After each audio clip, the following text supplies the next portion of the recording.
ابن جریج نے خبر دی، انہوں نے کہا کہ میں نے ابن ابی ملیکہ سے سنا، وہ عبداللہ بن عمر رضی اللہ عنہ کے غلام نافع سے خبر دیتے تھے کہ جو بھی کھجور کا درخت پیوند لگانے کے بعد بیچا جائے اور بیچتے وقت پھلوں کا کوئی ذکر نہ ہوا ہو تو پھل اسی کے ہوں گے جس نے پیوند لگایا ہے۔ غلام اور کھیت کا بھی یہی حال ہے۔ نافع نے ان تینوں چیزوں کا نام لیا تھا۔ صحیح بخاری حدیث نمبر 2203۔ امام مالک نے خبر دی، انہیں نافع نے، انہیں عبداللہ بن عمر رضی اللہ عنہ نے، کہ رسول اللہ صلی اللہ علیہ وسلم نے فرمایا، اگر کسی نے کھجور کے ایسے درخت بیچے ہوں جن کو پیوندی کیا جا چکا تھا تو اس کا پھل بیچنے والے ہی کا رہتا ہے، البتہ اگر خریدنے والے نے شرط لگا دی ہو کہ پھل سمیت سودا ہو رہا ہے تو پھل بھی خریدار کی ملکیت میں آ جائیں گے۔ صحیح بخاری حدیث نمبر 2204۔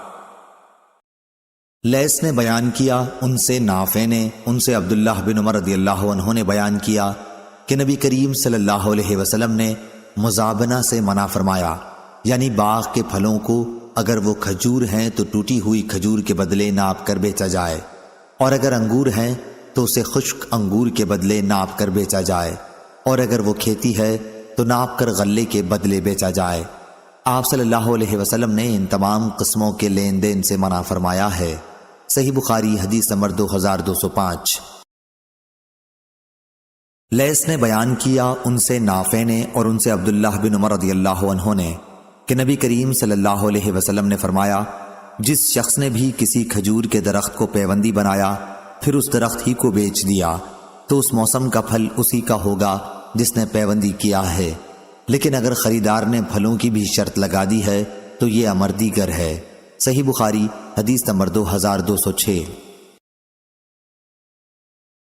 عمر بن یونس نے بیان کیا، انہوں نے کہا کہ مجھ سے میرے باپ نے بیان کیا، انہوں نے کہا کہ مجھ سے اسحاق بن ابی طلحہ انصاری نے بیان کیا، اور ان سے انس بن مالک رضی اللہ عنہ نے بیان کیا کہ نبی کریم صلی اللہ علیہ وسلم نے محاقلہ، مخازرہ، ملامسہ، منابزہ اور مزابنہ سے منع فرمایا ہے۔ صحیح بخاری حدیث نمبر 2207۔ اسماعیل بن جعفر نے بیان کیا، ان سے حمید نے اور ان سے انس رضی اللہ عنہ نے، کہ نبی کریم صلی اللہ علیہ وسلم نے درخت کی کھجور کو زہوہ سے پہلے ٹوٹی ہوئی کھجور کے بدلے بیچنے سے منع فرمایا۔ ہم نے پوچھا کہ زہوہ کیا ہے؟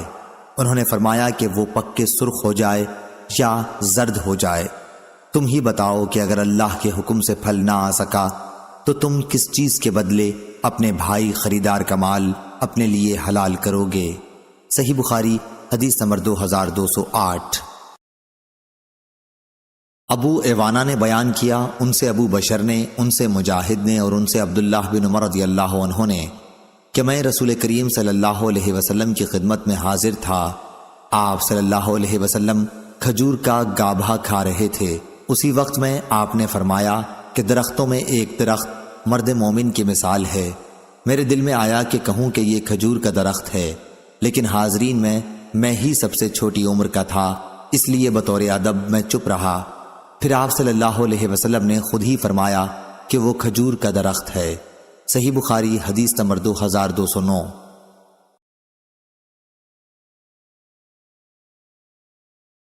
امام مالک نے خبر دی، انہیں حمید طویل نے اور انہیں انس بن مالک رضی اللہ عنہ نے، کہ رسول اللہ صلی اللہ علیہ وسلم کو ابو طیبہ نے پچھانا لگایا تو آپ نے انہیں 1 صاع کھجور مزدوری میں دینے کا حکم فرمایا اور اس کے مالکوں سے فرمایا کہ وہ اس کے خراج میں کچھ کمی کر دیں۔ صحیح بخاری حدیث نمبر 2210۔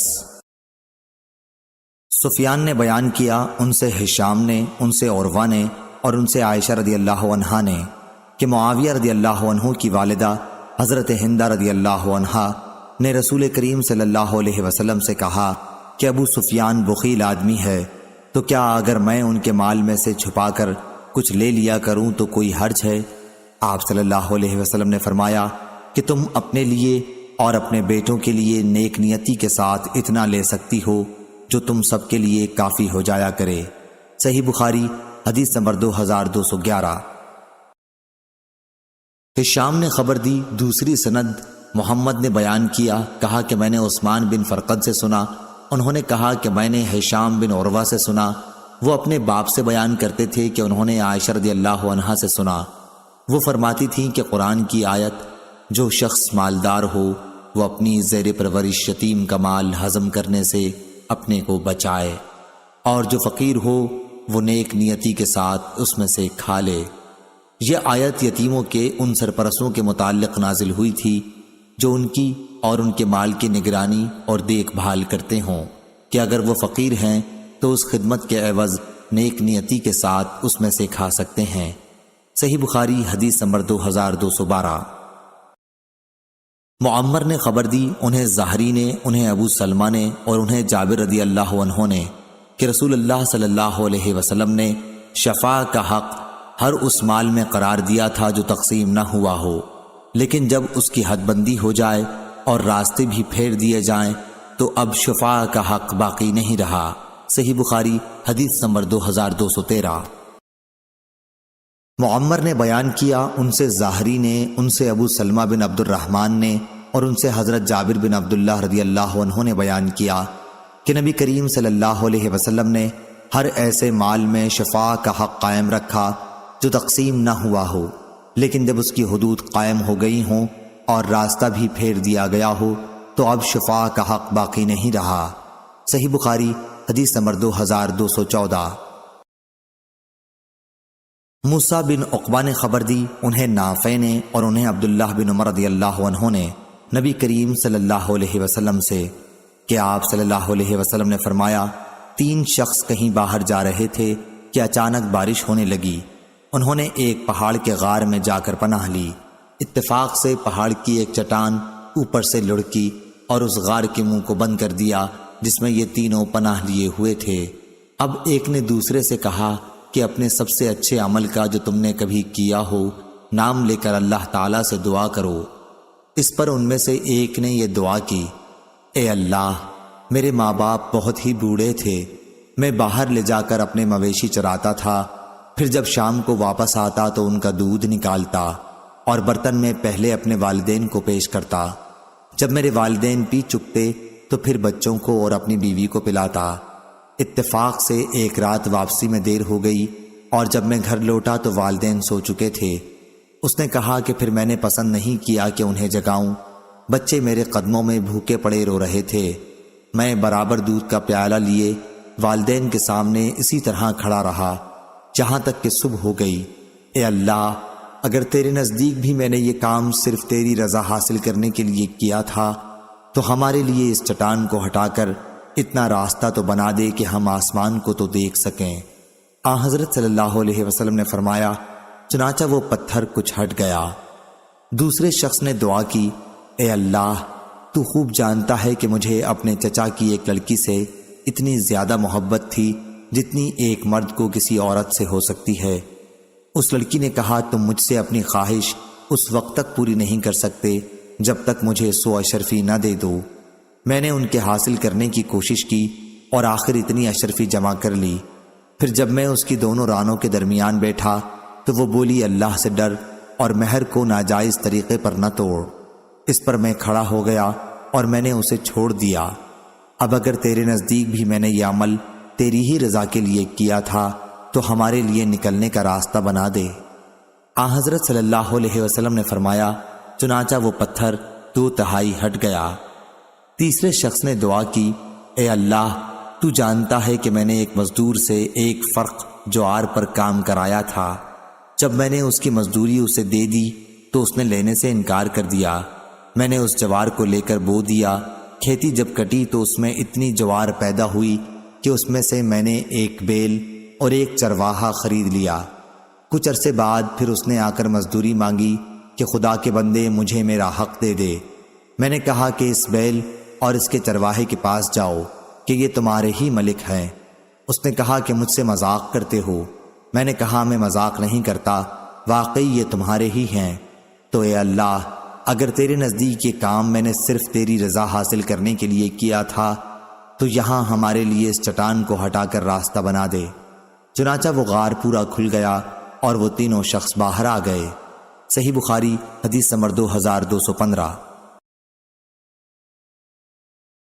معتمر بن سلیمان نے بیان کیا، ان سے ان کے والد نے، ان سے ابو عثمان نے، ان سے عبد الرحمن بن ابی بکر رضی اللہ عنہ نے بیان کیا کہ ہم رسول اللہ صلی اللہ علیہ وسلم کی خدمت میں موجود تھے کہ ایک مستنڈا لمبے قد والا مشرک بکریاں ہانکتا ہوا آیا۔ آپ نے اس سے فرمایا کہ یہ بیچنے کے لیے ہیں یا عطیہ ہیں، یا آپ صلی اللہ علیہ وسلم نے یہ فرمایا کہ یہ بیچنے کے لیے ہیں یا ہبا کرنے کے لیے؟ اس نے کہا کہ نہیں بلکہ بیچنے کے لیے ہیں۔ چنانچہ آپ نے اس سے ایک بکری خرید لی۔ صحیح بخاری حدیث نمبر 2216۔ ابو زناد نے بیان کیا، ان سے اعرج نے اور ان سے ابو ہریرہ رضی اللہ عنہ نے کہ نبی کریم صلی اللہ علیہ وسلم نے فرمایا، ابراہیم علیہ السلام نے سارہ علیہ السلام کے ساتھ نمرود کے ملک سے ہجرت کی تو ایک ایسے شہر میں پہنچے جہاں ایک بادشاہ رہتا تھا، یا یہ فرمایا کہ ایک ظالم بادشاہ رہتا تھا۔ اس سے ابراہیم علیہ السلام کے متعلق کسی نے کہہ دیا کہ وہ ایک نہایت ہی خوبصورت عورت لے کر یہاں آئے ہیں۔ بادشاہ نے آپ سے پوچھوا بھیجا کہ ابراہیم یہ عورت جو تمہارے ساتھ ہے تمہاری کیا ہوتی ہے؟ انہوں نے فرمایا کہ یہ میری بہن ہے۔ پھر جب ابراہیم علیہ السلام سارہ علیہ السلام کے یہاں آئے تو ان سے کہا کہ میری بات نہ جھٹلانا، میں تمہیں اپنی بہن کے آیا ہوں۔ خدا کی قسم آج روئے زمین پر میرے اور تمہارے سوا کوئی مومن نہیں ہے۔ چنانچہ آپ نے سارہ علیہ السلام کو بادشاہ کے یہاں بھیجا، یا بادشاہ حضرت سارہ علیہ السلام کے پاس گیا۔ اس وقت حضرت سارہ علیہ السلام وضو کر کے نماز پڑھنے کھڑی ہو گئی تھیں۔ انہوں نے اللہ کے حضور میں یہ دعا کی کہ اے اللہ، اگر میں تجھ پر اور تیرے رسول ابراہیم علیہ السلام پر ایمان رکھتی ہوں، اور اگر میں نے اپنے شوہر کے سوا اپنی شرمگاہ کی حفاظت کی ہے تو مجھ پر ایک کافر کو مسلط نہ کر۔ اتنے میں وہ بادشاہ تھرایا اور اس کا پاؤں زمین میں دھس گیا۔ اعرج نے کہا کہ ابو سلمہ بن عبد الرحمن نے بیان کیا، ان سے ابو ہریرہ رضی اللہ عنہ نے بیان کیا کہ حضرت سارہ علیہ السلام نے اللہ کے حضور میں دعا کی کہ اے اللہ، اگر یہ مر گیا تو لوگ کہیں گے کہ اسی نے مارا ہے۔ چنانچہ وہ پھر چھوٹ گیا اور حضرت سارہ علیہ السلام کی طرف بڑھا۔ حضرت سارہ علیہ السلام وضو کر کے پھر نماز پڑھنے لگی تھیں اور یہ دعا کرتی جاتی تھیں، اے اللہ، اگر میں تجھ پر اور تیرے رسول پر ایمان رکھتی ہوں اور اپنے شوہر حضرت ابراہیم علیہ السلام کے سوا اور ہر موقع پر میں نے اپنی شرمگاہ کی حفاظت کی ہے تو مجھ پر اس کافر کو مسلط نہ کر۔ چنانچہ وہ پھر تھرایا، کانپا اور اس کے پاؤں زمین میں دھس گئے۔ عبد الرحمن نے بیان کیا کہ ابو سلمہ نے بیان کیا ابو ہریرہ رضی اللہ عنہ سے کہ حضرت سارہ علیہ السلام نے پھر وہی دعا کی کہ اے اللہ، اگر یہ مر گیا تو لوگ کہیں گے کہ اسی نے مارا ہے۔ اب دوسری مرتبہ یا تیسری مرتبہ بھی وہ بادشاہ چھوڑ دیا گیا۔ آخر وہ کہنے لگا کہ تم لوگوں نے میرے یہاں ایک شیطان بھیج دیا، اسے ابراہیم علیہ السلام کے پاس لے جاؤ اور انہیں آجر حضرت ہاجرہ بھی دے دو۔ پھر حضرت سارہ علیہ السلام ابراہیم علیہ السلام کے پاس آئیں اور ان سے کہا کہ دیکھتے نہیں اللہ نے کافر کو کس طرح ذلیل کیا اور ساتھ میں ایک لڑکی بھی دلوا دی۔ صحیح بخاری حدیث نمبر 2217۔ لیث نے بیان کیا، ان سے ابن شہاب نے، ان سے عروہ نے، ان سے عائشہ رضی اللہ عنہا نے بیان کیا کہ سعد بن ابی وقاص رضی اللہ عنہ اور عبد بن زمہ رضی اللہ عنہ کا ایک بچے کے بارے میں جھگڑا ہوا۔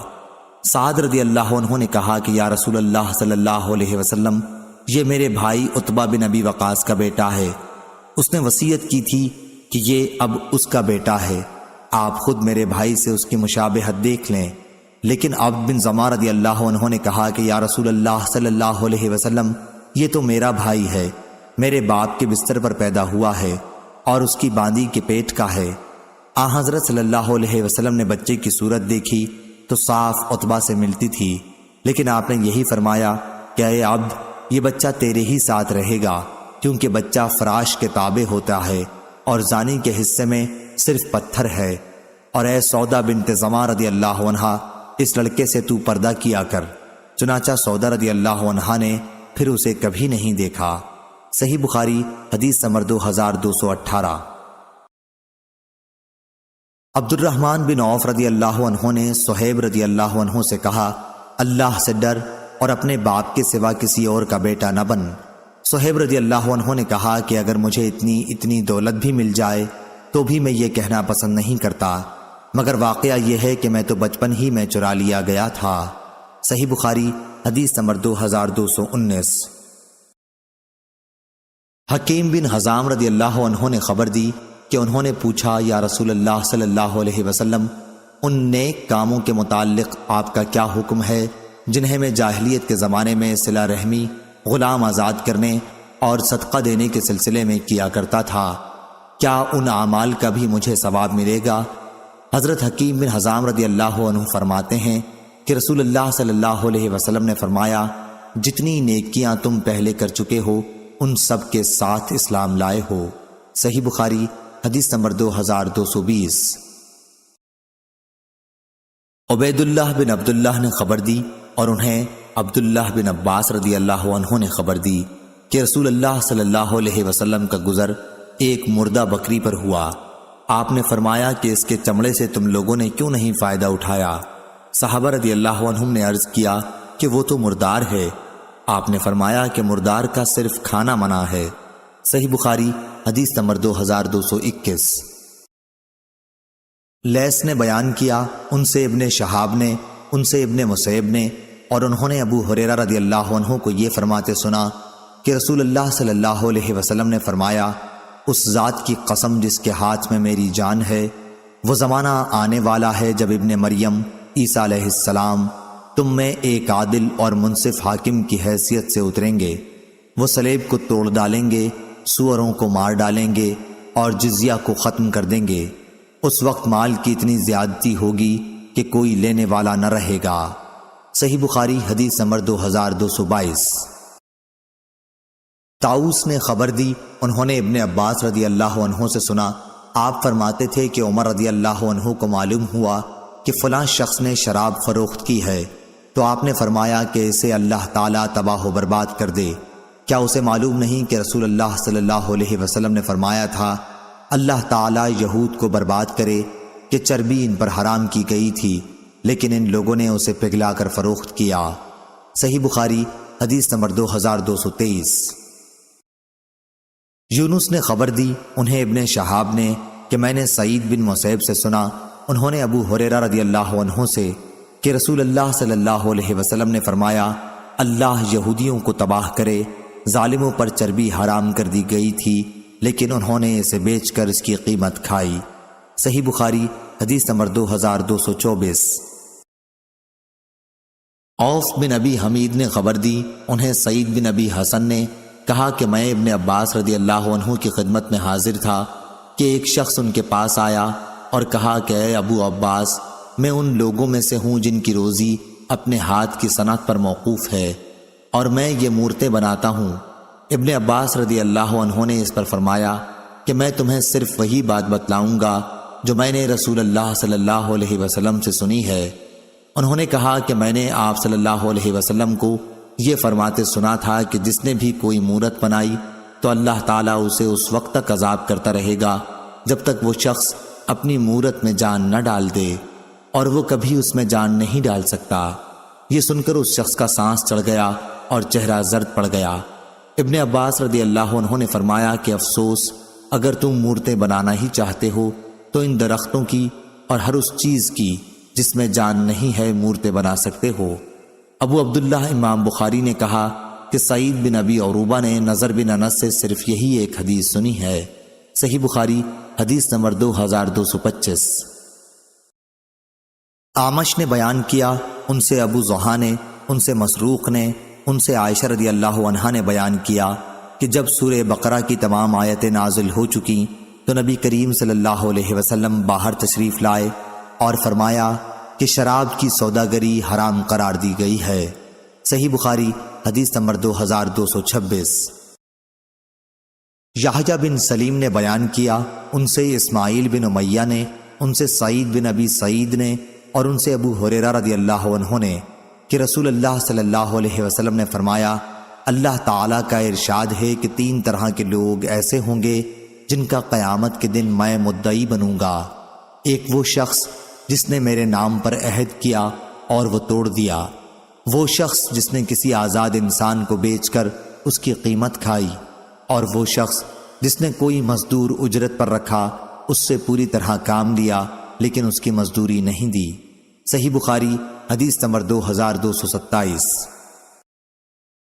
حماد بن زید نے بیان کیا، ان سے ثابت نے، ان سے انس رضی اللہ عنہ نے بیان کیا کہ قیدیوں میں حضرت صفیہ رضی اللہ عنہا بھی تھیں۔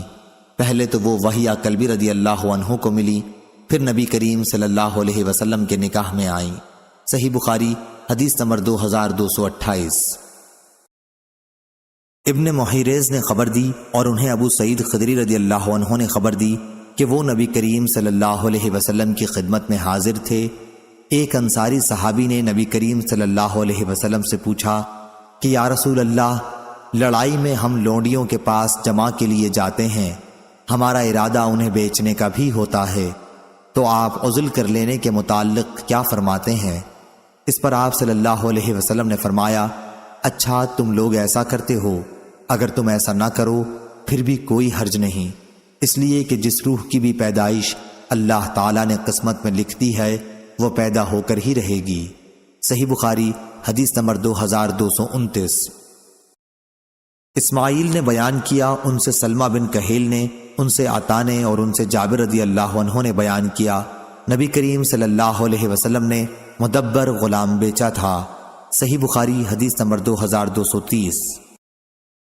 سفیان نے بیان کیا، ان سے عمروں نے، انہوں نے جابر بن عبداللہ رضی اللہ عنہ کو یہ کہتے سنا تھا کہ مدبر غلام کو رسول اللہ صلی اللہ علیہ وسلم نے بیچا تھا۔ صحیح بخاری حدیث نمبر 2231۔ لیث نے خبر دی، انہیں سعید نے، انہیں ان کے والد نے اور ان سے ابو ہریرہ رضی اللہ عنہ نے بیان کیا کہ رسول اللہ صلی اللہ علیہ وسلم سے میں نے خود سنا ہے کہ جب کوئی باندی زنا کرائے اور وہ ثابت ہو جائے تو اس پر حد زنا جاری کی جائے، البتہ اسے لعنت ملامت نہ کی جائے۔ پھر اگر وہ زنا کرائے تو اس مرتبہ بھی حد جاری کی جائے لیکن کسی قسم کی لعنت ملامت نہ کی جائے۔ تیسری مرتبہ بھی اگر زنا کرے اور زنا ثابت ہو جائے تو اسے بیچ ڈالے، خواہ بال کی ایک رسی کے بدلے ہی کیوں نہ ہو۔ صحیح بخاری حدیث نمبر 2234۔ یعقوب بن عبد الرحمن نے بیان کیا، ان سے عمرو بن ابی عمرو نے اور ان سے انس بن مالک رضی اللہ عنہ نے بیان کیا کہ جب نبی کریم صلی اللہ علیہ وسلم خیبر تشریف لائے اور اللہ تعالیٰ نے قلعہ فتح کرا دیا تو آپ صلی اللہ علیہ وسلم کے سامنے صفیہ بنت حیی بن اخطب رضی اللہ عنہ کے حسن کی تعریف کی گئی۔ ان کا شوہر قتل ہو گیا تھا، وہ خود ابھی دلہن تھیں، پس رسول اللہ صلی اللہ علیہ وسلم نے انہیں اپنے لیے پسند کر لیا۔ پھر روانگی ہوئی، جب آپ صلی اللہ علیہ وسلم صدا روحا پہنچے تو پڑاؤ ہوا اور آپ صلی اللہ علیہ وسلم نے وہیں ان کے ساتھ خلوت کی، پھر ایک چھوٹے دسترخوان پر حیض تیار کر کے رکھوایا اور رسول اللہ صلی اللہ علیہ وسلم نے صحابہ رضی اللہ عنہم سے فرمایا کہ اپنے قریب کے لوگوں کو ولیمہ کی خبر کر دو۔ صفیہ رضی اللہ عنہا کے ساتھ نکاح کا یہی ولیمہ رسول اللہ صلی اللہ علیہ وسلم نے کیا تھا۔ پھر جب ہم مدینے کی طرف چلے تو میں نے دیکھا کہ رسول اللہ صلی اللہ علیہ وسلم نے عباس سے صفیہ رضی اللہ عنہا کے لیے پردہ کرایا اور اپنے اونٹ کو پاس بٹھا کر اپنا ٹخنا بچھا دیا۔ صفیہ رضی اللہ عنہا اپنا پاؤں آپ صلی اللہ علیہ وسلم کے ٹخنے پر رکھ کر سوار ہو گئیں۔ صحیح بخاری حدیث نمبر 2235۔ عطا بن ابی رباح نے بیان کیا اور ان سے جابر بن عبداللہ رضی اللہ عنہ نے کہ انہوں نے رسول اللہ صلی اللہ علیہ وسلم سے سنا، فتح مکہ کے سال آپ صلی اللہ علیہ وسلم نے فرمایا، آپ کا قیام ابھی مکہ ہی میں تھا کہ اللہ اور اس کے رسول نے شراب، مردار، سور اور بتوں کا بیچنا حرام قرار دے دیا ہے۔ اس پر پوچھا گیا کہ یا رسول اللہ صلی اللہ علیہ وسلم، مردار کی چربی کے متعلق کیا حکم ہے؟ اسے ہم کشتیوں پر ملتے ہیں، کھالوں پر اس سے تیل کا کام لیتے ہیں اور لوگ اس سے اپنے چراغ بھی جلاتے ہیں۔ آپ صلی اللہ علیہ وسلم نے فرمایا کہ نہیں، وہ حرام ہے۔ اسی موقع پر آپ نے فرمایا کہ اللہ یہودیوں کو برباد کرے۔ اللہ تعالیٰ نے جب چربی ان پر حرام کی تو ان لوگوں نے پگھلا کر اسے بیچا اور اس کی قیمت کھائی۔ صحیح بخاری حدیث نمبر 2236۔ امام مالک نے خبر دی، انہیں ابن شہاب نے، انہیں ابی بکر بن عبد الرحمن نے اور انہیں ابو مسعود انصاری رضی اللہ عنہ نے کہ رسول اللہ صلی اللہ علیہ وسلم نے کتے کی قیمت زانیہ کی اجرت اور کاہن کی اجرت سے منع فرمایا تھا۔ صحیح بخاری حدیث نمبر 2237۔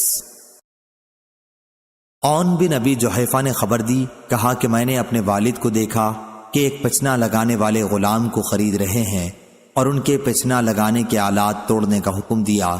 اس پر میں نے اس کے متعلق ان سے پوچھا تو انہوں نے کہا کہ رسول اللہ صلی اللہ علیہ وسلم نے خون کی قیمت، کتے کی قیمت، باندی کی ناجائز کمائی سے منع فرمایا تھا۔ گودنے والیوں اور گدوانے والیوں، سود لینے والوں اور دینے والوں پر لعنت کی تھی، اور تصویر بنانے والے پر بھی لعنت کی تھی۔ صحیح بخاری حدیث نمبر 2238۔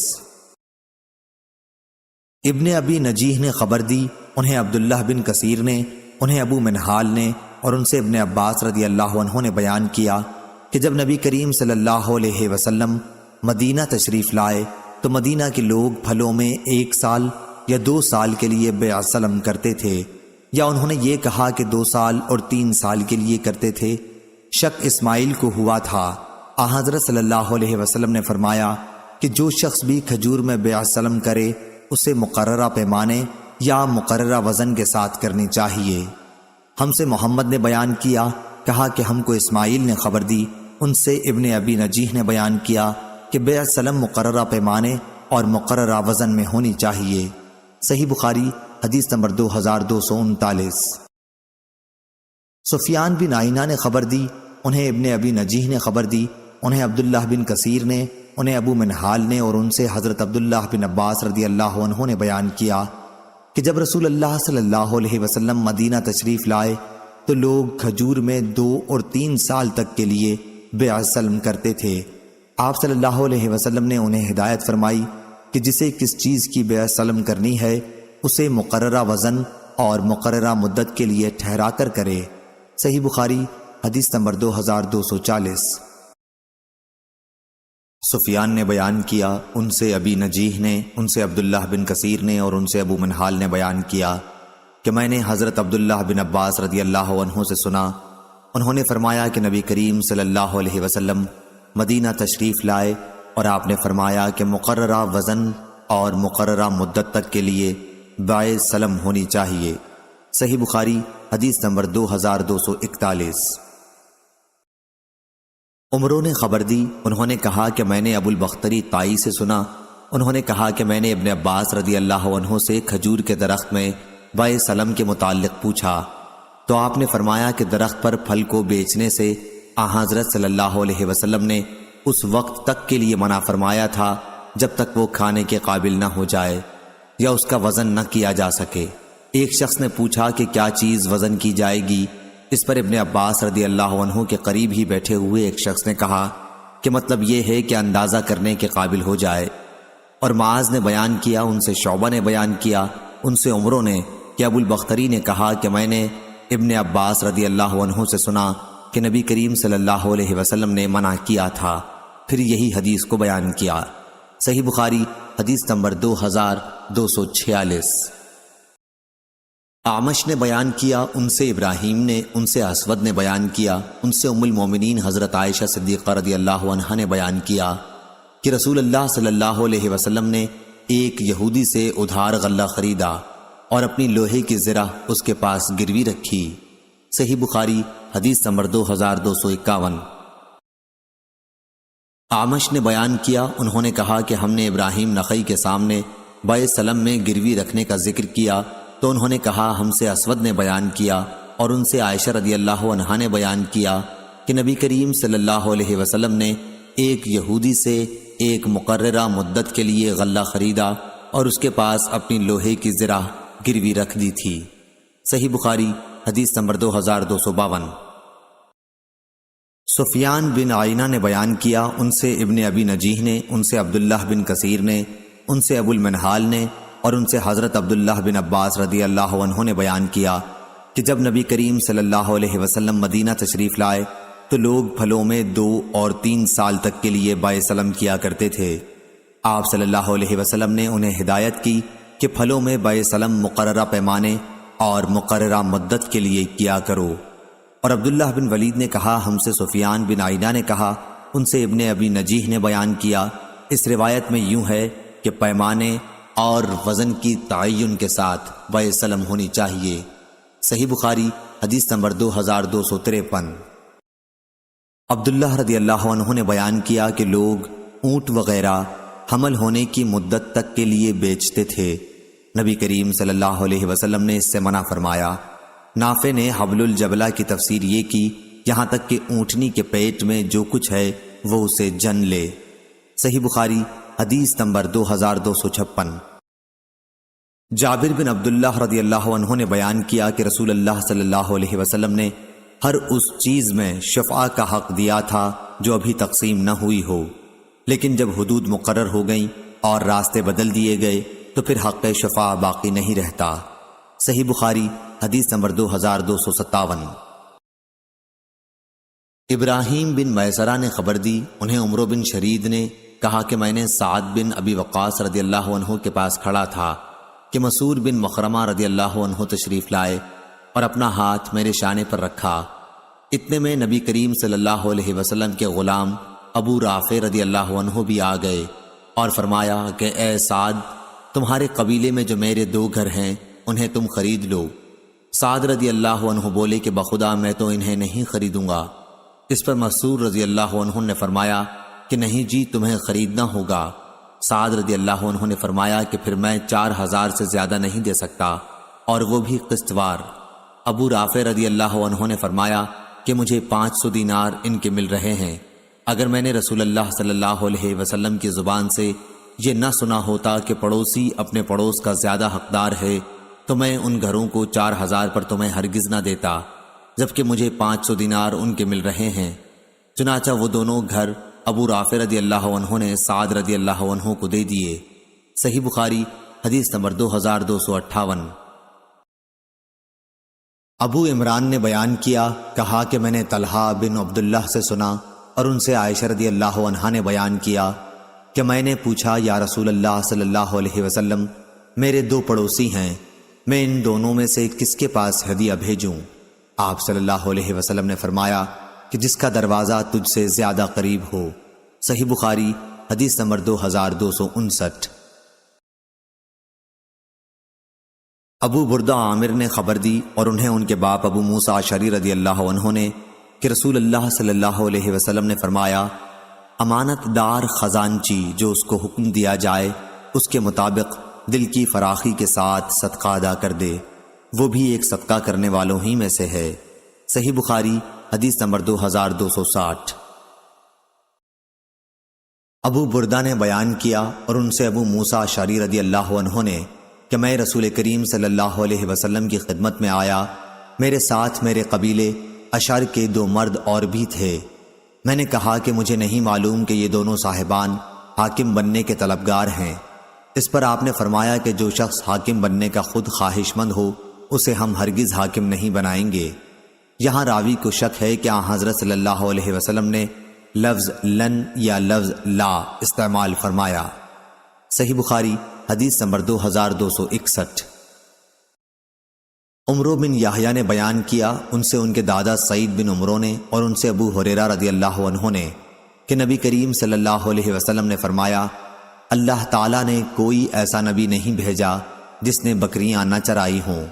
اس پر آپ صلی اللہ علیہ وسلم کے صحابہ رضی اللہ عنہم نے پوچھا، کیا آپ صلی اللہ علیہ وسلم نے بھی بکریاں چرائی ہیں؟ فرمایا کہ ہاں، کبھی میں بھی مکے والوں کی بکریاں چند قیرات کی تنخواہ پر چرایا کرتا تھا۔ صحیح بخاری حدیث نمبر 2262۔ ہشام بن عروہ نے خبر دی، انہیں معمر نے، انہیں زہری نے، انہیں عروہ بن زبیر نے اور انہیں عائشہ رضی اللہ عنہا نے کہ نبی کریم صلی اللہ علیہ وسلم اور ابو بکر رضی اللہ عنہ نے ہجرت کرتے وقت بنو دیل کے ایک مرد کو نوکر رکھا جو بنو عبد بن عدی کے خاندان سے تھا، اور وہ بطور ماہر راہبر مزدوری پر رکھا تھا۔ حدیث میں لفظ خریت کے معنی راہبری میں ماہر کے ہیں۔ اس نے اپنا ہاتھ پانی وغیرہ میں ڈبو کر عاص بن وائل کے خاندان سے عہد کیا تھا، اور وہ کفار قریش ہی کے دین پر تھا، لیکن حضرت صلی اللہ علیہ وسلم اور ابو بکر رضی اللہ عنہ کو اس پر بھروسہ تھا، اس لیے اپنی سواریاں انہوں نے اسے دے دیں اور غار ثور پر 3 رات کے بعد اس سے ملنے کی تاکید کی تھی۔ وہ شخص 3 راتوں کے گزرتے ہی صبح کو دونوں حضرات کی سواریاں لے کر وہاں حاضر ہو گیا۔ اس کے بعد یہ حضرات وہاں سے عامر بن فہیرہ اور اس دیلی راہبر کو ساتھ لے کر چلے۔ یہ شخص ساحل کے کنارے سے آپ صلی اللہ علیہ وسلم کو لے کر چلا تھا۔ صحیح بخاری حدیث نمبر 2263۔ ابن شہاب نے بیان کیا کہ مجھے عروہ بن زبیر نے خبر دی اور ان سے نبی کریم صلی اللہ علیہ وسلم کی بیوی حضرت عائشہ رضی اللہ عنہا نے بیان کیا کہ رسول کریم صلی اللہ علیہ وسلم اور ابو بکر رضی اللہ عنہ نے بنو ویل کے ایک ماہر راہبر سے مزدوری طے کر لی تھی۔ وہ شخص کفار قریش کے دین پر تھا۔ ان دونوں حضرات نے اپنی دونوں اونٹنیاں اس کے حوالہ کر دی تھیں اور کہہ دیا تھا کہ وہ 3 راتوں کے بعد صبح سویرے ہی سواریوں کے ساتھ غار ثور پر آ جائے۔ صحیح بخاری حدیث نمبر 2264۔ عطا بن ابی رباح نے خبر دی، انہیں صفوان بن یعلی نے، ان کو یعلی بن امیہ رضی اللہ عنہ نے، انہوں نے کہا کہ میں نبی کریم صلی اللہ علیہ وسلم کے ساتھ جیش اسرا غزوہ تبوک میں گیا تھا۔ یہ میرے نزدیک میرا سب سے زیادہ قابل اعتماد نیک عمل تھا۔ میرے ساتھ ایک مزدور بھی تھا۔ وہ ایک شخص سے جھگڑا اور ان میں سے ایک نے دوسرے مقابل والے کی انگلی چبا ڈالی۔ دوسرے نے جو اپنا ہاتھ زور سے کھینچا تو اس کے آگے کے دانت بھی ساتھ ہی کھینچے چلے آئے اور گر گئے۔ اس پر وہ شخص اپنا مقدمہ لے کر نبی کریم صلی اللہ علیہ وسلم کی خدمت میں پہنچا۔ حضرت صلی اللہ علیہ وسلم نے اس کے دانت ٹوٹنے کا کوئی قصاص نہیں دلوایا، بلکہ فرمایا کہ کیا وہ اپنی انگلی تمہارے منہ میں چبانے کے لیے چھوڑ دیتا؟ راوی نے کہا کہ میں خیال کرتا ہوں کہ آپ صلی اللہ علیہ وسلم نے یوں بھی فرمایا جس طرح اونٹ چبا لیا کرتا ہے۔ صحیح بخاری حدیث نمبر 2265۔ عبداللہ بن ابی ملیکہ نے بیان کیا اور ان سے ان کے دادا نے بالکل اسی طرح کا واقعہ بیان کیا کہ ایک شخص نے ایک دوسرے شخص کا ہاتھ کاٹ کھایا۔ دوسرے نے اپنا ہاتھ کھینچا تو اس کاٹنے والے کا دانت ٹوٹ گیا اور ابو بکر رضی اللہ عنہ نے اس کا کوئی قصاص نہیں دلوایا۔ صحیح بخاری حدیث نمبر 2266۔ عمرو بن دینار نے سعید بن جبیر سے خبر دی۔ یہ دونوں حضرات سعید بن جبیر سے اپنی روایتوں میں ایک دوسرے سے کچھ زیادہ روایت کرتے ہیں۔ ابن جریج نے کہا میں نے یہ حدیث اوروں سے بھی سنی ہے، وہ بھی سعید بن جبیر سے نقل کرتے تھے کہ مجھ سے ابن عباس رضی اللہ عنہ نے کہا اور ان سے ابی بن کعب رضی اللہ عنہ نے کہا، انہوں نے کہا کہ مجھ سے رسول اللہ صلی اللہ علیہ وسلم نے ارشاد فرمایا کہ پھر وہ دونوں موسیٰ اور خضر علیہ السلام چلے تو انہیں ایک گاؤں میں ایک دیوار ملی جو گرنے ہی والی تھی۔ سعید نے کہا خضر علیہ السلام نے اپنے ہاتھ سے اس طرح اشارہ کیا اور ہاتھ اٹھایا، وہ دیوار سیدھی ہو گئی۔ یعلی نے کہا میرا خیال ہے کہ سعید نے کہا خضر علیہ السلام نے دیوار کو اپنے ہاتھ سے چھوا اور وہ سیدھی ہو گئی۔ تب موسیٰ علیہ السلام بولے کہ اگر آپ چاہتے تو اس کام کی مزدوری لے سکتے تھے۔ سعید نے کہا حضرت موسیٰ علیہ السلام کی مراد یہ تھی کہ کوئی ایسی چیز مزدوری میں آپ کو لینی چاہیے تھی جسے ہم کھا سکتے، کیونکہ بستی والوں نے ان کو کھانا نہیں کھلایا تھا۔ صحیح بخاری حدیث نمبر 2267۔ حماد بن زید نے بیان کیا، ان سے ایوب سختیانی نے، ان سے نافع نے، ان سے ابن عمر رضی اللہ عنہ نے کہ نبی کریم صلی اللہ علیہ وسلم نے فرمایا تمہاری اور یہود و نصارہ کی مثال ایسی ہے کہ کسی شخص نے کئی مزدور کام پر لگائے اور کہا کہ میرا کام ایک قرات صبح سے دوپہر تک کون کرے گا؟ اس پر یہودیوں نے صبح سے دوپہر تک کا کام کیا۔ پھر اس نے کہا کہ آدھے دن سے عصر تک ایک قرات پر میرا کام کون کرے گا؟ چنانچہ یہ کام پھر نصارہ نے کیا۔ پھر اس شخص نے کہا کہ عصر کے وقت سے سورج ڈوبنے تک میرا کام 2 قرات پر کون کرے گا؟ اور تم امت محمدیہ ہی وہ لوگ ہو جن کو یہ درجہ حاصل ہوا۔ اس پر یہود و نصارہ نے برا مانا اور وہ کہنے لگے کہ کام تو ہم زیادہ کریں اور مزدوری ہمیں کم ملے۔ پھر اس شخص نے کہا کہ اچھا یہ بتاؤ کیا تمہارا حق تمہیں پورا نہیں ملا؟ سب نے کہا کہ ہمیں تو ہمارا حق پورا مل گیا۔ اس شخص نے کہا کہ پھر یہ میرا فضل ہے، میں جسے چاہوں زیادہ دوں۔ صحیح بخاری حدیث نمبر 2268۔ عبداللہ بن عمر رضی اللہ عنہ کے غلام عبداللہ بن دینار نے بیان کیا اور ان سے عبداللہ بن عمر بن خطاب رضی اللہ عنہ نے بیان کیا کہ رسول اللہ صلی اللہ علیہ وسلم نے فرمایا تمہاری اور یہود و نصارہ کی مثال ایسی ہے کہ ایک شخص نے چند مزدور کام پر لگائے اور کہا کہ ایک ایک قرات پر آدھے دن تک میری مزدوری کون کرے گا؟ پس یہود نے ایک قرات پر یہ مزدوری کی، پھر نصارہ نے بھی ایک ایک قرات پر کام کیا، پھر تم لوگوں نے عصر سے مغرب تک دو دو قرات پر کام کیا۔ اس پر یہود و نصارہ غصہ ہو گئے کہ ہم نے کام تو زیادہ کیا اور مزدوری ہم کو کم ملی۔ اس پر اس شخص نے کہا کہ کیا میں نے تمہارا حق ذرہ برابر بھی مارا ہے؟ انہوں نے کہا کہ نہیں۔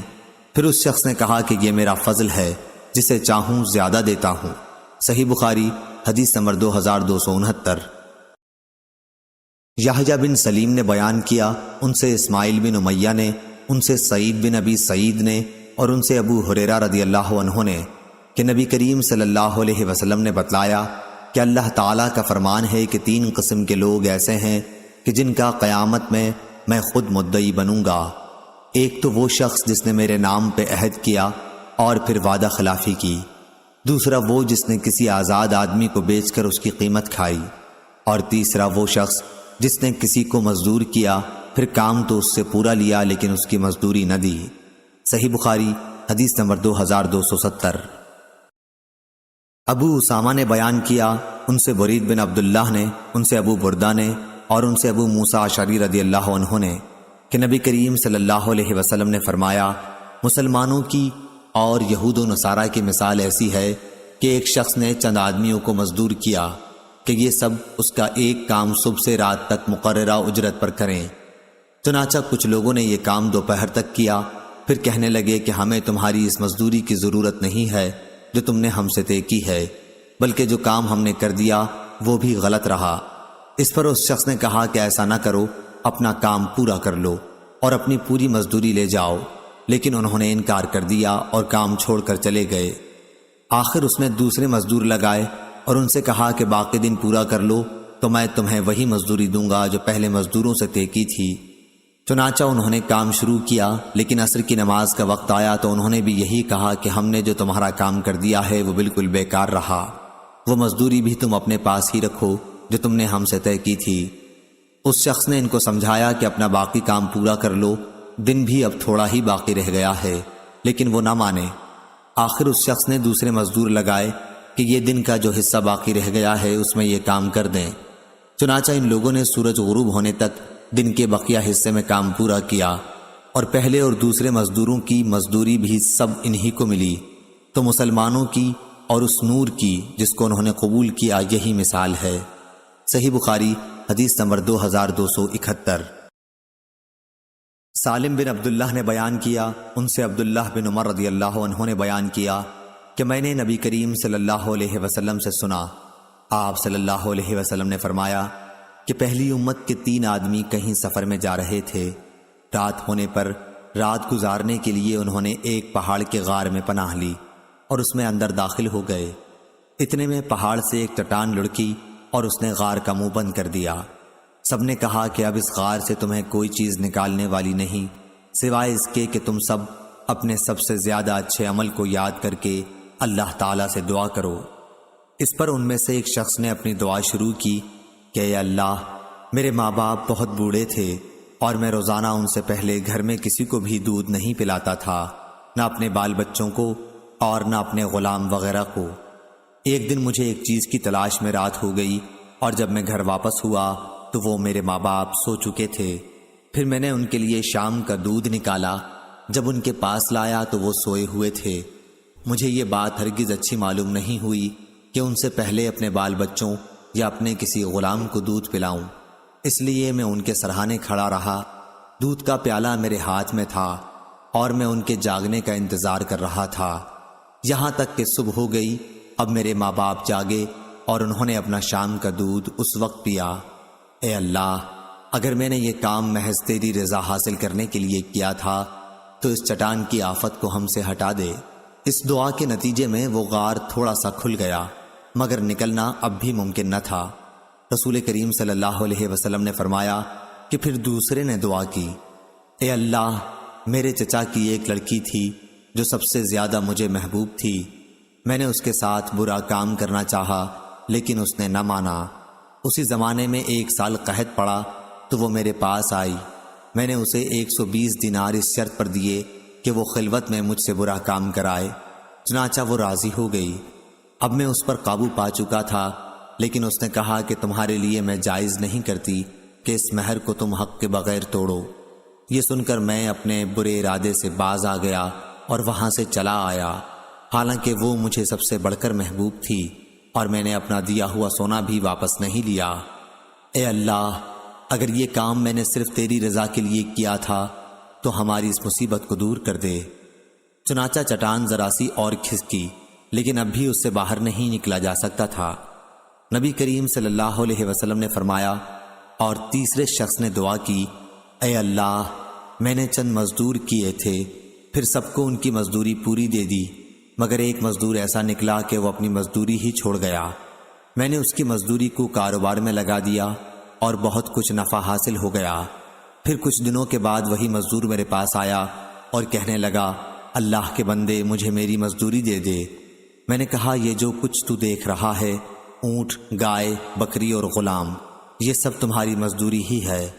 وہ کہنے لگا، اللہ کے بندے، مجھ سے مذاق نہ کر۔ میں نے کہا، میں مذاق نہیں کرتا۔ چنانچہ اس شخص نے سب کچھ لیا اور اپنے ساتھ لے گیا، ایک چیز بھی اس میں سے باقی نہیں چھوڑی۔ تو اے اللہ، اگر میں نے یہ سب کچھ تیری رضامندی حاصل کرنے کے لیے کیا تھا تو ہماری اس مصیبت کو دور کر دے۔ چنانچہ وہ چٹان ہٹ گئی اور وہ سب باہر نکل کر چلے گئے۔ صحیح بخاری حدیث نمبر 2272۔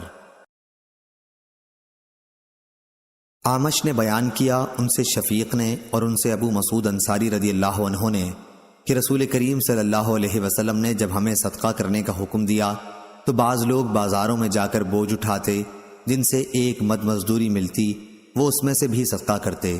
آج ان میں سے کسی کے پاس لاکھ درہم یا دینار موجود ہیں۔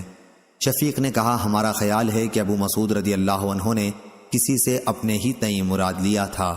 صحیح بخاری حدیث نمبر 2273۔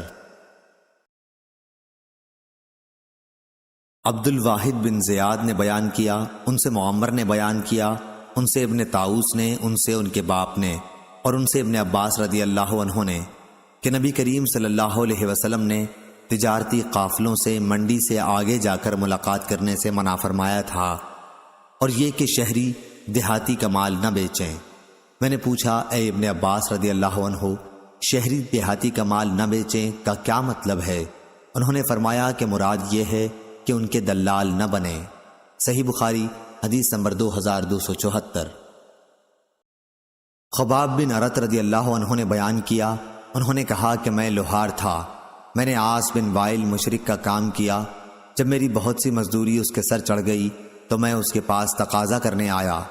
وہ کہنے لگا کہ خدا کی قسم، میں تمہاری مزدوری اس وقت تک نہیں دوں گا جب تک محمد صلی اللہ علیہ وسلم سے نہ پھر جاؤ۔ میں نے کہا، خدا کی قسم، یہ تو اس وقت تک بھی نہ ہوگا جب تو مر کے دوبارہ زندہ ہوگا۔ اس نے کہا، کیا میں مرنے کے بعد پھر دوبارہ زندہ کیا جاؤں گا؟ میں نے کہا کہ ہاں۔ اس پر وہ بولا، پھر کیا ہے؟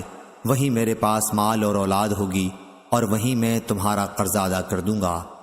اس پر قرآن مجید کی آیت نازل ہوئی، اے پیغمبر، کیا تو نے اس شخص کو دیکھا جس نے ہماری آیتوں کا انکار کیا اور کہا کہ مجھے ضرور وہاں مال و اولاد دی جائے گی؟ صحیح بخاری حدیث نمبر 2275۔ ابو سعید خدری رضی اللہ عنہ نے بیان کیا کہ حضرت صلی اللہ علیہ وسلم کے کچھ صحابہ رضی اللہ عنہم سفر میں تھے۔ دوران سفر میں وہ عرب کے ایک قبیلے پر اترے۔ صحابہ رضی اللہ عنہم نے چاہا کہ قبیلہ والے انہیں اپنا مہمان بنا لیں، لیکن انہوں نے مہمانی نہیں کی بلکہ صاف انکار کر دیا۔ اتفاق سے اسی قبیلے کے سردار کو سانپ نے ڈس لیا۔ قبیلے والوں نے ہر طرح کی کوشش کر ڈالی، لیکن ان کا سردار اچھا نہ ہوا۔ ان کے کسی آدمی نے کہا، چلو ان لوگوں سے بھی پوچھیں جو یہاں آ کر اترے ہیں، ممکن ہے کوئی دم جھاڑے کی چیز ان کے پاس ہو۔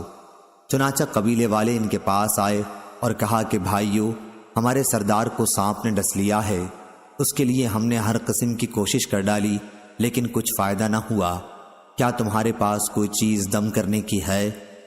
ایک صحابی نے کہا کہ قسم اللہ کی، میں اسے جھاڑ دوں گا، لیکن ہم نے تم سے میزبانی کے لیے کہا تھا اور تم نے اس سے انکار کر دیا، اس لیے اب میں بھی اجرت کے بغیر نہیں جھاڑ سکتا۔ آخر بکریوں کے ایک گلے پر ان کا معاملہ طے ہوا۔ وہ صحابی رضی اللہ عنہ وہاں گئے اور الحمدللہ رب العالمین پڑھ پڑھ کر دم کیا۔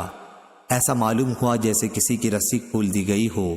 وہ سردار اٹھ کر چلنے لگا، تکلیف و درد کا نام و نشان بھی باقی نہیں تھا۔ بیان کیا کہ پھر انہوں نے طے شدہ اجرت صحابہ رضی اللہ عنہم کو ادا کر دی۔ کسی نے کہا کہ اسے تقسیم کر لو، لیکن جنہوں نے جھاڑا تھا وہ بولے کہ نبی کریم صلی اللہ علیہ وسلم کی خدمت میں حاضر ہو کر پہلے ہم آپ سے اس کا ذکر کر لیں، اس کے بعد دیکھیں گے کہ آپ کیا حکم دیتے ہیں۔ چنانچہ سب حضرت رسول کریم صلی اللہ علیہ وسلم کی خدمت میں حاضر ہوئے اور آپ صلی اللہ علیہ وسلم سے اس کا ذکر کیا۔ آپ صلی اللہ علیہ وسلم نے فرمایا، یہ تم کو کیسے معلوم ہوا کہ سورہ فاتحہ بھی ایک رقیہ ہے؟ اس کے بعد آپ نے فرمایا کہ تم نے ٹھیک کیا، اسے تقسیم کر لو اور ایک میرا حصہ بھی لگاؤ۔ یہ فرما کر رسول کریم صلی اللہ علیہ وسلم ہنس پڑے۔ شعبہ نے کہا کہ ابو البشر نے ہم سے بیان کیا، انہوں نے ابو المتوکل سے ایسا ہی سنا۔ صحیح بخاری حدیث نمبر 2276۔ سفیان بن عینہ نے بیان کیا، ان سے حمید طویل نے اور ان سے انس بن مالک رضی اللہ عنہ نے کہ ابو طیبہ حجام نے نبی کریم صلی اللہ علیہ وسلم کے پچنا لگایا تو آپ نے انہیں اجرت میں 1 صاع یا 2 صاع غلہ دینے کا حکم دیا اور ان کے مالکوں سے سفارش کی کہ جو محصول اس پر مقرر ہے اس میں کچھ کمی کر دیں۔ صحیح بخاری حدیث نمبر 2277۔ وہیب نے بیان کیا، کہا کہ ہم سے ابن طاؤس نے بیان کیا، ان سے ان کے باپ نے اور ان سے ابن عباس رضی اللہ عنہ نے بیان کیا کہ نبی کریم صلی اللہ علیہ وسلم نے پچنا لگوایا اور پچنا لگانے والے کو اجرت بھی دی۔ صحیح بخاری حدیث نمبر 2278۔ یزید بن زری نے بیان کیا، ان سے خالد، ان سے اکرمہ نے اور ان سے ابن عباس رضی اللہ عنہ نے بیان کیا کہ نبی کریم صلی اللہ علیہ وسلم نے پچنا لگوایا اور پچنا لگانے والے کو اجرت بھی دی۔ اگر اس میں کوئی کراہت ہوتی تو آپ صلی اللہ علیہ وسلم کاہے کو دیتے؟ صحیح بخاری حدیث نمبر 2279۔ عمرو بن عامر نے بیان کیا کہ میں نے انس رضی اللہ عنہ سے سنا، وہ بیان کرتے تھے کہ نبی کریم صلی اللہ علیہ وسلم نے پچنا لگوایا اور آپ صلی اللہ علیہ وسلم کسی کی مزدوری کے معاملے میں کسی پر ظلم نہیں کرتے تھے۔ صحیح بخاری حدیث نمبر 2280۔ حمید طویل نے بیان کیا اور ان سے انس بن مالک رضی اللہ عنہ نے کہ نبی کریم صلی اللہ علیہ وسلم نے ایک پچنا لگانے والے غلام ابو طیبہ کو بلایا، انہوں نے آپ کے پچنا لگایا اور آپ نے انہیں 1 یا 2 صاع یا 1 یا 2 مد، راوی حدیث شعبہ کو شک تھا، اجرت دینے کے لیے حکم فرمایا۔ آپ صلی اللہ علیہ وسلم نے ان کے مالکوں سے بھی ان کے بارے میں سفارش فرمائی تو ان کا خراج کم کر دیا گیا۔ صحیح بخاری حدیث نمبر 2281۔ ابو بکر بن عبد الرحمن بن حارث بن ہشام نے بیان کیا، ان سے ابو مسعود انصاری رضی اللہ عنہ نے بیان کیا کہ رسول اللہ صلی اللہ علیہ وسلم نے کتے کی قیمت، زانیہ کے زنا کی خرچی اور کاہن کی مزدوری سے منع فرمایا۔ صحیح بخاری حدیث نمبر 2282۔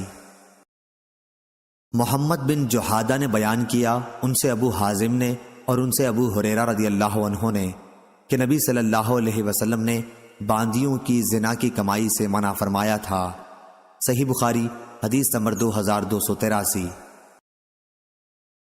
اسماعیل بن ابراہیم نے بیان کیا، ان سے علی بن حکم نے، ان سے نافع نے اور ان سے ابن عمر رضی اللہ عنہ نے بیان کیا کہ نبی کریم صلی اللہ علیہ وسلم نے نر کو دانے کی اجرت لینے سے منع فرمایا۔ صحیح بخاری حدیث نمبر 2284۔ جویریہ بن اسما نے بیان کیا، ان سے نافع نے اور ان سے عبداللہ رضی اللہ عنہ نے کہ رسول کریم صلی اللہ علیہ وسلم نے یہودیوں کو خیبر کی زمین دے دی تھی کہ اس میں محنت کے ساتھ کاشت کریں اور پیداوار کا آدھا حصہ خود لے لیا کریں۔ ابن عمر رضی اللہ عنہ نے نافع سے یہ بیان کیا کہ زمین کچھ کرائے پر دی جاتی تھی، نافع نے اس کرائے کی تعین بھی کر دی تھی لیکن وہ مجھے یاد نہیں رہا۔ صحیح بخاری حدیث نمبر 2285۔ اور رافع بن خدیج رضی اللہ عنہ نے بیان کیا کہ نبی کریم صلی اللہ علیہ وسلم نے زمینوں کو کرائے پر دینے سے منع فرمایا تھا اور عبید اللہ نے نافع سے بیان کیا اور ان سے ابن عمر رضی اللہ عنہ نے کہ خیبر کے یہودیوں کے ساتھ وہاں کی زمین کا معاملہ برابر چلتا رہا، یہاں تک کہ حضرت عمر رضی اللہ عنہ نے انہیں جلا وطن کر دیا۔ صحیح بخاری حدیث نمبر 2286۔ امام مالک رحمہ اللہ نے خبر دی، انہیں ابو زناد نے، انہیں اعرج نے اور انہیں ابو ہریرہ رضی اللہ عنہ نے کہ رسول اللہ صلی اللہ علیہ وسلم نے فرمایا، قرض ادا کرنے میں مالدار کی طرف سے ٹال مٹول کرنا ظلم ہے، اور اگر تم میں سے کسی کا قرض کسی مالدار پر حوالہ دیا جائے تو اسے قبول کرے۔ صحیح بخاری حدیث نمبر 2287۔ سفیان ثوری نے بیان کیا، ان سے ابن ذکوان نے، ان سے اعرج نے اور ان سے ابو ہریرہ رضی اللہ عنہ نے کہ نبی کریم صلی اللہ علیہ وسلم نے فرمایا، مالدار کی طرف سے قرض ادا کرنے میں ٹال مٹول کرنا ظلم ہے، اور اگر کسی کا قرض کسی مالدار کے حوالے کیا جائے تو وہ اسے قبول کرے۔ صحیح بخاری حدیث نمبر 2288۔ یزید بن ابی عبید نے بیان کیا، ان سے سلمہ بن عقور رضی اللہ عنہ نے کہ ہم نبی کریم صلی اللہ علیہ وسلم کی خدمت میں موجود تھے کہ ایک جنازہ لایا گیا۔ لوگوں نے آپ صلی اللہ علیہ وسلم سے عرض کیا کہ اس کی نماز پڑھا دیجئے۔ اس پر آپ صلی اللہ علیہ وسلم نے پوچھا، کیا اس پر کوئی قرض ہے؟ لوگوں نے بتایا کہ نہیں، کوئی قرض نہیں ہے۔ آپ نے دریافت فرمایا کہ میت نے کچھ مال بھی چھوڑا ہے؟ لوگوں نے عرض کیا، کوئی مال بھی نہیں چھوڑا۔ آپ صلی اللہ علیہ وسلم نے ان کی نماز جنازہ پڑھائی۔ اس کے بعد ایک دوسرا جنازہ لایا گیا۔ لوگوں نے عرض کیا، یا رسول اللہ، آپ ان کی نماز جنازہ پڑھا دیجئے۔ حضرت صلی اللہ علیہ وسلم نے دریافت فرمایا، کسی کا قرض بھی میت پر ہے؟ عرض کیا گیا کہ ہے۔ پھر آپ نے دریافت فرمایا، کچھ مال بھی چھوڑا ہے؟ لوگوں نے کہا کہ 3 دینار چھوڑے ہیں۔ آپ نے ان کی بھی نماز جنازہ پڑھائی۔ پھر تیسرا جنازہ لایا گیا۔ لوگوں نے آپ کی خدمت میں عرض کیا کہ اس کی نماز پڑھا دیجئے۔ حضرت صلی اللہ علیہ وسلم نے ان کے متعلق بھی وہی دریافت فرمایا، کیا کوئی مال ترکہ چھوڑا ہے؟ لوگوں نے کہا کہ نہیں۔ آپ نے دریافت فرمایا، اور اس پر کسی کا قرض بھی ہے؟ لوگوں نے کہا کہ ہاں، 3 دینار ہیں۔ آپ نے اس پر فرمایا کہ پھر اپنے ساتھی کی تم ہی لوگ نماز پڑھ لو۔ ابو قتادہ رضی اللہ عنہ بولے، یا رسول اللہ، آپ ان کی نماز پڑھا دیجئے، ان کا قرض میں ادا کر دوں گا۔ تب آپ صلی اللہ علیہ وسلم نے اس پر نماز پڑھائی۔ صحیح بخاری حدیث نمبر 2289۔ ابو زناد نے بیان کیا، ان سے محمد بن حمزہ بن عمر والا سلمہ نے اور ان سے ان کے والد حمزہ نے کہ حضرت عمر رضی اللہ عنہ اپنے عہد خلافت میں انہیں زکوٰۃ وصول کرنے کے لیے بھیجا۔ جہاں وہ زکوٰۃ وصول کر رہے تھے وہاں کے ایک شخص نے اپنی بیوی کی باندی سے ہم بستری کر لی۔ حمزہ نے اس کی ایک شخص سے پہلے ضمانت لی، یہاں تک کہ وہ عمر رضی اللہ عنہ کی خدمت میں حاضر ہوئے۔ عمر رضی اللہ عنہ نے اس شخص کو 100 کوڑوں کی سزا دی تھی۔ اس آدمی نے جو جرم اس پر لگا تھا اس کو قبول کیا تھا، لیکن جہالت کا عذر کیا تھا۔ حضرت عمر رضی اللہ عنہ نے اس کو معذور رکھا تھا، اور جریر اور اشعث نے عبداللہ بن مسعود رضی اللہ عنہ سے مرتدوں کے بارے میں کہا کہ ان سے توبہ کرائیے اور ان کی ضمانت طلب کیجیے کہ دوبارہ مرتد نہ ہوں گے۔ چنانچہ انہوں نے توبہ کر لی اور ضمانت خود انہی کے قبیلے والوں نے دے دی۔ حماد نے کہا، جس کا حاضر ضامن ہو اگر وہ مر جائے تو ضامن پر کچھ تاوان نہ ہوگا، لیکن حکم نے کہا کہ ذمے کا مال دینا پڑے گا۔ صحیح بخاری حدیث نمبر 2290۔ لیث نے بیان کیا، ان سے جعفر بن ربیعہ نے، ان سے عبد الرحمن بن ہرمز نے اور ان سے ابو ہریرہ رضی اللہ عنہ نے کہ رسول اللہ صلی اللہ علیہ وسلم نے بنی اسرائیل کے ایک شخص کا ذکر فرمایا کہ انہوں نے بنی اسرائیل کے ایک دوسرے آدمی سے 1000 دینار قرض مانگے۔ انہوں نے کہا کہ پہلے ایسے گواہ لا جن کی گواہی پر مجھے اعتبار ہو۔ قرض مانگنے والا بولا کہ گواہ تو بس اللہ ہی کافی ہے۔ پھر انہوں نے کہا، اچھا کوئی ضامن لا۔ قرض مانگنے والا بولا کہ ضامن بھی اللہ ہی کافی ہے۔ انہوں نے کہا کہ تو نے سچی بات کہی۔ چنانچہ اس نے ایک مقررہ مدت کے لیے اس کو قرض دے دیا۔ یہ صاحب قرض لے کر دریائی سفر پر روانہ ہوئے اور پھر اپنی ضرورت پوری کر کے کسی سواری، کشتی وغیرہ کی تلاش کی تاکہ اسے دریا پار کر کے اس مقررہ مدت تک قرض دینے والے کے پاس پہنچ سکے جو اس سے طے پائی تھی اور اس کا قرض ادا کر دے۔ لیکن کوئی سواری نہیں ملی۔ آخر اس نے ایک لکڑی لی اور اس میں سوراخ کیا، پھر 1000 دینار اور ایک اس مضمون کا خط کہ اس کی طرف سے قرض دینے والے کی طرف یہ دینار بھیجے جا رہے ہیں، اور اس کا منہ بند کر دیا اور اسے دریا پر لے آئے۔ پھر کہا، اے اللہ، تو خوب جانتا ہے کہ میں نے فلاں شخص سے 1000 دینار قرض لیے تھے۔ اس نے مجھ سے ضامن مانگا تو میں نے کہہ دیا تھا کہ میرا ضامن اللہ تعالیٰ کافی ہے، اور وہ بھی تجھ پر راضی ہوا۔ اس نے مجھ سے گواہ مانگا تو اس کا بھی جواب میں نے یہی دیا کہ اللہ پاک گواہ کافی ہے، تو وہ مجھ پر راضی ہو گیا۔ اور تو جانتا ہے کہ میں نے بہت کوشش کی کہ کوئی سواری ملے جس کے ذریعے میں اس کا قرض اس تک مدت مقررہ میں پہنچا سکوں، لیکن مجھے اس میں کامیابی نہیں ہوئی، اس لیے اب میں اس کو تیرے ہی حوالے کرتا ہوں کہ تو اس تک پہنچا دے۔ چنانچہ اس نے وہ لکڑی جس میں رقم تھی دریا میں بہا دی۔ اب وہ دریا میں تھی اور وہ صاحب قرضدار واپس ہو چکے تھے۔ اگرچہ فکر اب بھی یہی تھا کہ کسی طرح کوئی جہاز ملے جس کے ذریعے وہ اپنے شہر میں جا سکیں۔ دوسری طرف وہ صاحب جنہوں نے قرض دیا تھا اسی تلاش میں بندرگاہ آئے کہ ممکن ہے کوئی جہاز ان کا مال لے کر آیا ہو، لیکن وہاں انہیں ایک لکڑی ملی، وہی جس میں مال تھا۔ انہوں نے وہ لکڑی اپنے گھر کے ایندھن کے لیے لی، لیکن جب اسے چیرا تو اس میں سے دینار نکلے اور ایک خط بھی نکلا۔ کچھ دنوں کے بعد جب وہ صاحب اپنے شہر آئے تو قرض خواہ کے گھر آئے، اور یہ خیال کر کے کہ شاید وہ لکڑی نہ مل سکی ہو، دوبارہ 1000 دینار ان کی خدمت میں پیش کر دیے، اور کہا کہ اللہ کی قسم، میں تو برابر اسی کوشش میں رہا کہ کوئی جہاز ملے تو تمہارے پاس تمہارا مال لے کر پہنچوں، لیکن اس دن سے پہلے جب کہ میں یہاں پہنچنے کے لیے سوار ہوا مجھے اپنی کوششوں میں کامیابی نہیں ہوئی۔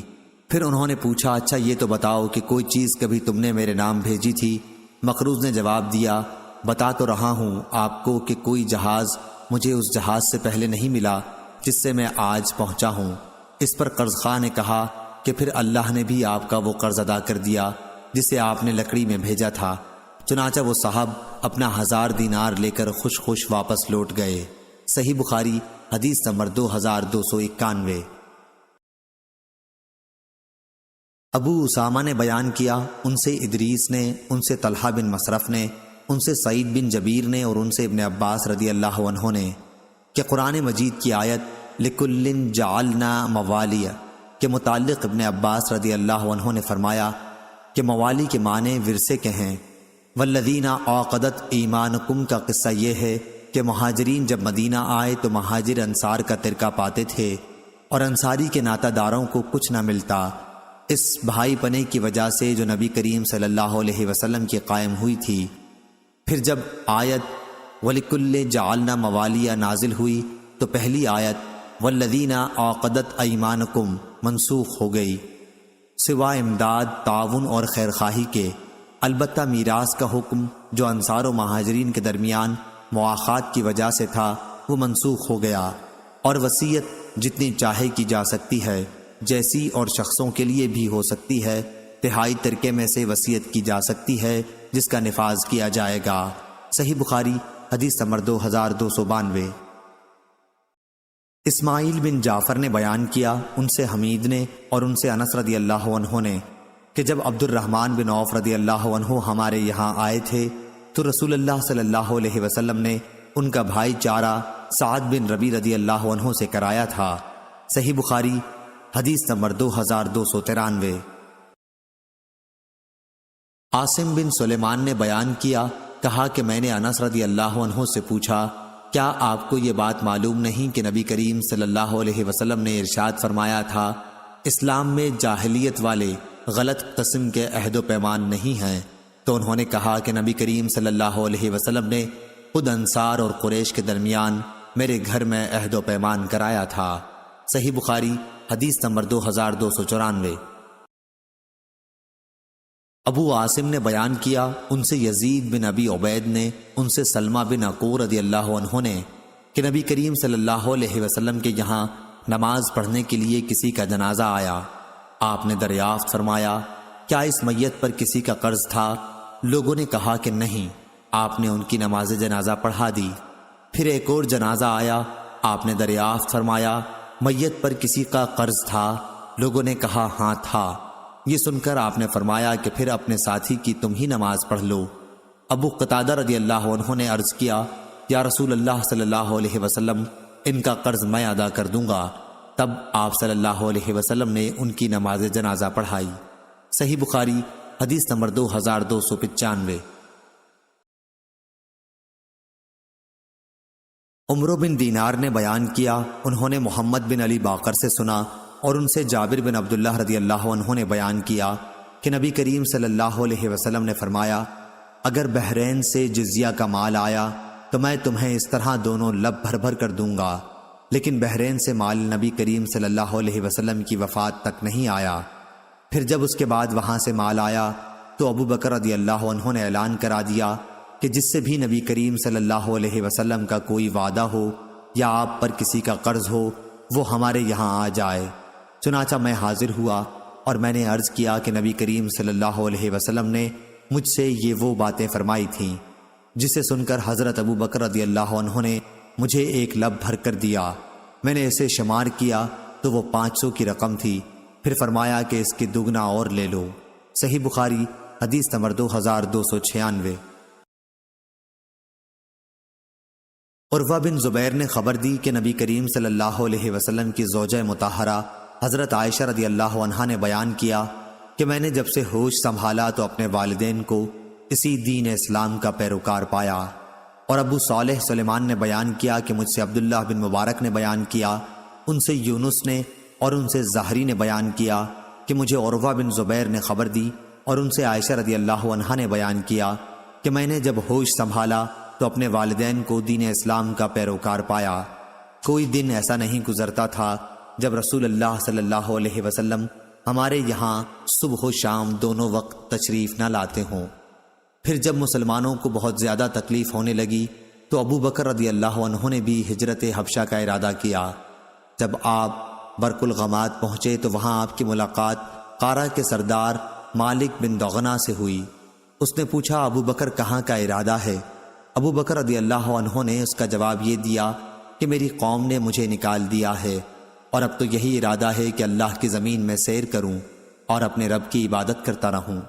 اس پر مالک ابن دغنہ نے کہا کہ آپ جیسا انسان اپنے وطن سے نہیں نکل سکتا اور نہ اسے نکالا جا سکتا ہے، کہ آپ تو محتاجوں کے لیے کماتے ہیں، صلہ رحمی کرتے ہیں، مجبوروں کا بوجھ اپنے سر لیتے ہیں، مہمان نوازی کرتے ہیں اور حادثوں میں حق بات کی مدد کرتے ہیں۔ آپ کو میں امان دیتا ہوں، آپ چلیے اور اپنے ہی شہر میں اپنے رب کی عبادت کیجیے۔ چنانچہ ابن دغنہ اپنے ساتھ ابو بکر رضی اللہ عنہ کو لے آیا اور مکہ پہنچ کر کفار قریش کے تمام اشراف کے پاس گیا اور ان سے کہا کہ ابو بکر جیسا نیک آدمی اپنے وطن سے نہیں نکل سکتا اور نہ اسے نکالا جا سکتا ہے۔ کیا تم ایسے شخص کو بھی نکال دو گے جو محتاجوں کے لیے کماتا ہے اور جو صلہ رحمی کرتا ہے اور جو مجبوروں اور کمزوروں کا بوجھ اپنے سر پر لیتا ہے اور جو مہمان نوازی کرتا ہے اور جو حادثوں میں حق بات کی مدد کرتا ہے؟ چنانچہ قریش نے ابن دغنہ کی امان کو مان لیا اور حضرت ابو بکر رضی اللہ عنہ کو امان دے دی۔ پھر ابن دغنہ سے کہا کہ ابو بکر کو اس کی تاکید کر دینا کہ اپنے رب کی عبادت اپنے گھر ہی میں کر لیا کریں، جس طرح چاہیں نماز پڑھیں اور قرآن کی تلاوت کریں، لیکن ہمیں ان چیزوں کی وجہ سے کوئی ایذا نہ دیں اور نہ اس کا اظہار کریں، کیونکہ ہمیں اس کا ڈر ہے کہ کہیں ہمارے بچے اور ہماری عورتیں فتنے میں نہ پڑ جائیں۔ ابن دغنہ نے یہ باتیں جب حضرت ابو بکر رضی اللہ عنہ کو سنائی تو آپ اپنے رب کی عبادت گھر کے اندر ہی کرنے لگے، نہ نماز میں کسی قسم کا اظہار کرتے اور نہ اپنے گھر کے سوا کسی دوسری جگہ تلاوت کرتے۔ پھر حضرت ابو بکر صدیق رضی اللہ عنہ نے کچھ دنوں بعد ایسا کیا کہ آپ نے اپنے گھر کے سامنے نماز کے لیے ایک جگہ بنا لی۔ اب آپ ظاہر ہو کر وہاں نماز پڑھنے لگے اور اسی پر تلاوت قرآن کرنے لگے۔ بس پھر کیا تھا، مشرکین کے بچوں اور ان کی عورتوں کا مجمع لگنے لگا۔ سب حیرت اور تعجب کی نگاہوں سے انہیں دیکھتے۔ ابو بکر رضی اللہ عنہ بڑے ہی رونے والے تھے۔ جب قرآن پڑھنے لگتے تو آنسوؤں پر قابو نہ رہتا۔ اس صورتحال سے اکابر مشرکین قریش گھبرائے اور سب نے ابن دغنہ کو بلا بھیجا۔ ابن دغنہ ان کے پاس آیا تو ان سب نے کہا کہ ہم نے تو ابو بکر کو اس لیے امان دی کہ وہ اپنے رب کی عبادت گھر کے اندر ہی کریں گے، لیکن وہ تو زیادتی پر اتر آئے اور گھر کے سامنے نماز پڑھنے کی ایک جگہ بنا لی ہے۔ نماز بھی سب کے سامنے ہی پڑھنے لگے ہیں اور تلاوت بھی سب کے سامنے کرنے لگے ہیں۔ ڈر ہمیں اپنی اولاد اور عورتوں کا ہے کہ کہیں وہ فتنے میں نہ پڑ جائیں، اس لیے اب تم ان کے پاس جاؤ، اگر وہ اس پر تیار ہو جائیں کہ اپنے رب کی عبادت صرف اپنے گھر کے اندر ہی کریں پھر تو کوئی بات نہیں، لیکن انہیں اس سے انکار ہو تو تم ان سے کہو کہ وہ تمہاری امان تمہیں واپس کر دیں، کیونکہ ہمیں یہ پسند نہیں کہ تمہاری امان ہم توڑیں، لیکن اس طرح انہیں اظہار اور اعلان بھی کرنے نہیں دیں گے۔ حضرت عائشہ رضی اللہ عنہا نے بیان کیا کہ اس کے بعد ابن دغنہ حضرت ابو بکر رضی اللہ عنہ کے پاس آیا اور کہا کہ آپ کو معلوم ہے وہ شرط جس پر میرا آپ سے عہد ہوا تھا، اب یا آپ اس شرط کی حدود میں رہیں یا میری امان مجھے واپس کر دیں، کیونکہ یہ میں پسند نہیں کرتا کہ عرب کے کانوں تک یہ بات پہنچے کہ میں نے ایک شخص کو امان دی تھی لیکن وہ امان توڑ دی گئی۔ حضرت ابو بکر رضی اللہ عنہ نے فرمایا، میں تمہاری امان تمہیں واپس کرتا ہوں، میں تو بس اپنے اللہ کی امان سے خوش ہوں۔ رسول کریم صلی اللہ علیہ وسلم ان دنوں مکے ہی میں موجود تھے۔ آپ نے فرمایا کہ مجھے تمہاری ہجرت کا مقام دکھلایا گیا ہے، میں نے ایک کھاری نمکین زمین دیکھی ہے جہاں کھجور کے باغات ہیں اور وہ دو پتھریلے میدانوں کے درمیان میں ہے۔ جب رسول اللہ صلی اللہ علیہ وسلم نے اس کا اظہار فرما دیا تو جن مسلمانوں نے ہجرت کرنی چاہی وہ پہلے ہی مدینہ ہجرت کر کے چلے گئے، بلکہ بعض وہ صحابہ رضی اللہ عنہم بھی جو ہجرت کر کے حبشہ چلے گئے تھے وہ بھی مدینہ آ گئے۔ حضرت ابو بکر صدیق رضی اللہ عنہ بھی ہجرت کی تیاریاں کرنے لگے تو رسول اللہ صلی اللہ علیہ وسلم نے ان سے فرمایا، جلدی نہ کرو، امید ہے کہ مجھے بھی جلد ہی اجازت مل جائے گی۔ حضرت ابو بکر رضی اللہ عنہ نے پوچھا، میرے ماں باپ آپ پر فدا ہوں، کیا آپ کو اس کی امید ہے؟ آپ صلی اللہ علیہ وسلم نے فرمایا کہ ہاں ضرور۔ چنانچہ حضرت ابو بکر صدیق رضی اللہ عنہ رسول اللہ صلی اللہ علیہ وسلم کا انتظار کرنے لگے تاکہ آپ کے ساتھ ہجرت کریں۔ ان کے پاس 2 اونٹ تھے، انہیں 4 مہینے تک وہ ببول کے پتے کھلاتے رہے۔ صحیح بخاری حدیث نمبر 2297۔ لیث نے بیان کیا، ان سے عقیل نے، ان سے ابن شہاب نے، ان سے ابو سلمہ نے اور ان سے ابو ہریرہ رضی اللہ عنہ نے کہ رسول کریم صلی اللہ علیہ وسلم کے پاس جب کسی ایسی میت کو لایا جاتا جس پر کسی کا قرض ہوتا تو آپ صلی اللہ علیہ وسلم فرماتے کہ کیا اس نے اپنے قرض کے ادا کرنے کے لیے بھی کچھ چھوڑا ہے؟ پھر اگر کوئی آپ کو بتا دیتا کہ ہاں اتنا مال ہے جس سے قرض ادا ہو سکتا ہے تو آپ صلی اللہ علیہ وسلم اس کی نماز پڑھاتے، ورنہ آپ مسلمانوں ہی سے فرما دیتے کہ اپنے ساتھی کی نماز پڑھ لو۔ پھر جب اللہ تعالیٰ نے آپ پر فتح کے دروازے کھول دیے تو آپ صلی اللہ علیہ وسلم نے فرمایا کہ میں مسلمانوں کا خود ان کی ذات سے بھی زیادہ مستحق ہوں، اس لیے اب جو بھی مسلمان وفات پا جائے اور وہ مقروض رہا ہو تو اس کا قرض ادا کرنا میرے ذمہ ہے، اور جو مسلمان مال چھوڑ جائے وہ اس کے وارثوں کا حق ہے۔ صحیح بخاری حدیث نمبر 2298۔ ابن ابی نجیح نے بیان کیا، ان سے مجاہد نے، ان سے عبد الرحمن بن ابی لیلہ نے اور ان سے علی رضی اللہ عنہ نے بیان کیا کہ نبی کریم صلی اللہ علیہ وسلم نے مجھے حکم دیا تھا کہ ان قربانی کے جانوروں کے جھول اور ان کے چمڑے کو میں خیرات کر دوں جنہیں قربانی کیا گیا تھا۔ صحیح بخاری حدیث نمبر 2299۔